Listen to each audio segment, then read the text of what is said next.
राजाधिराज भोज महाराज की, महाकाल महाराज की, क्षिप्रा गंगा महारानी की।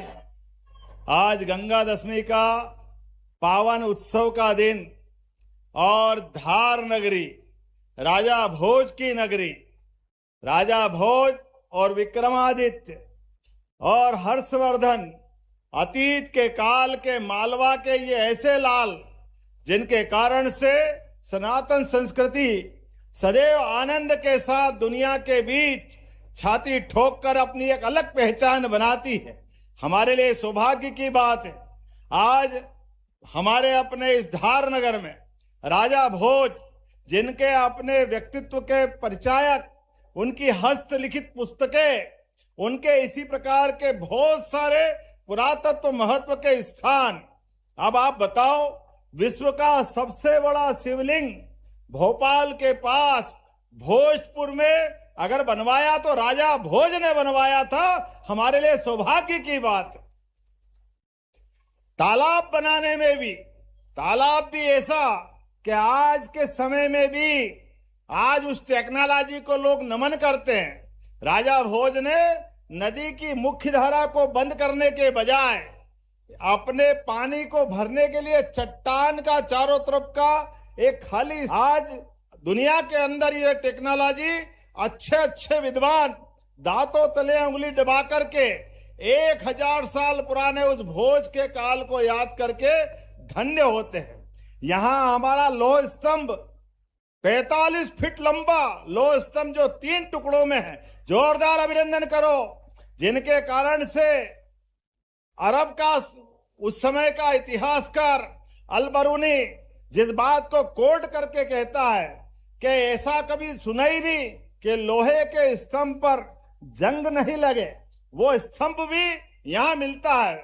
इससे एक और स्तंभ विक्रमादित्य काल का मेहरौली में है, दिल्ली में, लेकिन ये हमारे मालवा की धरोहर है। ऐसी एक नहीं, बहुत सारी बातें। कभी कोई सोच सकता है क्या कि कवियों का सम्मेलन करा जाए और कवियों को पुरस्कार देने का मौका मिले, तो पुरस्कार कैसे दें?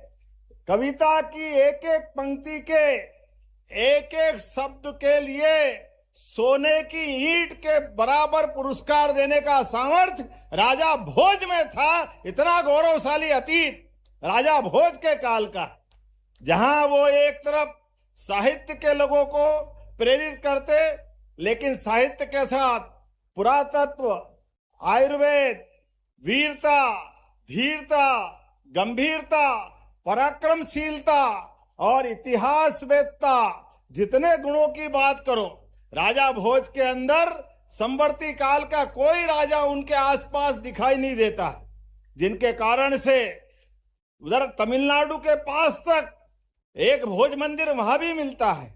इधर राजा भोज के माध्यम से कहते तो लोग ये हैं कि ये जो भोजपुरी बिहार की भाषा है, ये भोजपुरी भाषा अतीत के काल में परमार वंश के लोग उधर गए तो बाद के क्रम में भोजपुरी के स्थानीय शब्द जुड़े और भोजपुरी से बिहार का रिश्ता बना।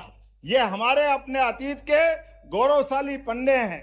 लेकिन इनके साथ साथ एक कहावत भी चली है, राजा भोज की वीरता की कहावत आप सबको बताना चाहूंगा।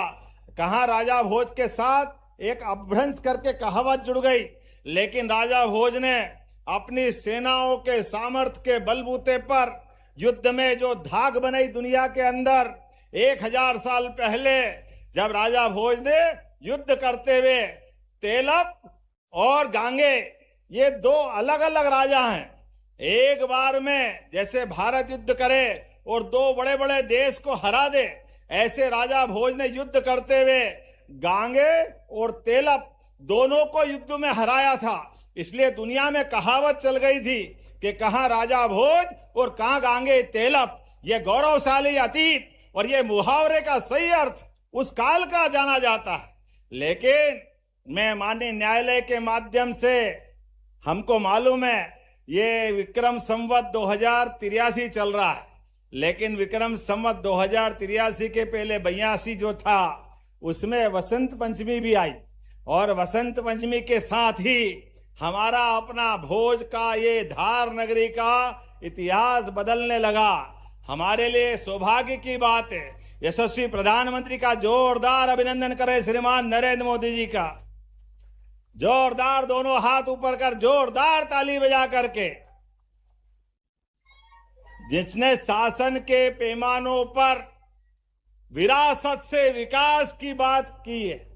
12 साल के शासन काल में वो सब करके दिखाया जो एक स्वतंत्र सार्वभौम देश के लिए जरूरी हो सकता है। दुनिया के सबसे बड़े लोकतंत्र में न्यायालय के निर्णयों को लागू करने का सामर्थ्य होना चाहिए। मुझे इस बात की प्रसन्नता है, यशस्वी प्रधानमंत्री के शासनकाल के पहले मैं दुर्भाग्य के साथ कहना पड़ेगा कि कांग्रेस के शासनकाल में राम मंदिर को लेकर देश भर में दंगे कराते थे कांग्रेस के लोग, और उल्टी बात करते थे। जब कहते थे राम मंदिर कहां बनेगा, कब बनेगा मालूम नहीं, मंदिर वहीं बनाएंगे, तारीख नहीं बताएंगे। अरे सुन लो कांग्रेसियों, मंदिर भी बना है और धूमधाम से बना है। यह आज बदलते दौर का समय है। यह है मोदी जी के शासन करने का तरीका। सुप्रीम कोर्ट ने फैसला दिया और सुप्रीम कोर्ट के फैसले के बलबूते पर क्या देश का हिंदू मुसलमान सबको लेकर के एक साथ दुनिया में धूमधाम से इस इतिहास को याद रखा जाएगा। जब इतना बड़ा देवस्थान का मसला माननीय न्यायालय ने निर्णय किया और सहजता के साथ पूरे देश ने स्वागत किया, पूरे दुनिया ने स्वागत किया। ये माननीय प्रधानमंत्री, उनके घर में घुस के मारने का रिकॉर्ड भी मोदी जी के द्वारा उनके शासन काल में बना है। यह है बदलते दौर का समय। एक बार नहीं, 2 बार नहीं, 3 बार घर में घुस के अपने देश के खिलाफ आतंकवादियों पे कार्रवाई करके किसी ने दिखाया, माननीय मोदी जी के शासनकाल में संपन्न हुआ है। हम सबको गर्व है। इसलिए सीमा पे जवान वो भी गर्व के साथ अपनी ड्यूटी करते हुए देश की आन बान शान के लिए अपना काम कर रहे हैं। देश के न्यायालय अब अपने निर्णय करने में कोई लटकाने अटकाने का काम नहीं करते, कोई भटकाने का काम नहीं करते, तारीख पे तारीख लगाने का काम नहीं करते। दूध का दूध, पानी का पानी करने के लिए वर्तमान का शासनकाल या न्यायालय के माध्यम से जाना जाता है। मैं न्यायालय के निर्णय के परिप्रेक्ष्य में जब राजा भोज की इस नगरी में भोजशाला का निर्णय हुआ, मैं अपने शासनकाल के माध्यम से आपके सबके साथ